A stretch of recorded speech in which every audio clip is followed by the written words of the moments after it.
In front of me is UMIDIGI G5 Tab, and today I would like to show you how you can turn on or turn off location.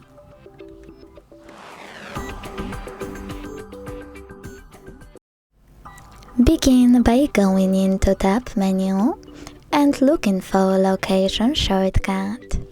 When you find it, click on it. As you can see, mine is black, which means that location is disabled.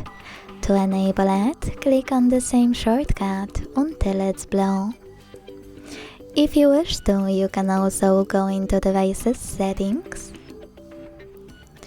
Scroll down to click on Location section under Privacy, over here, and use this switcher to manage it.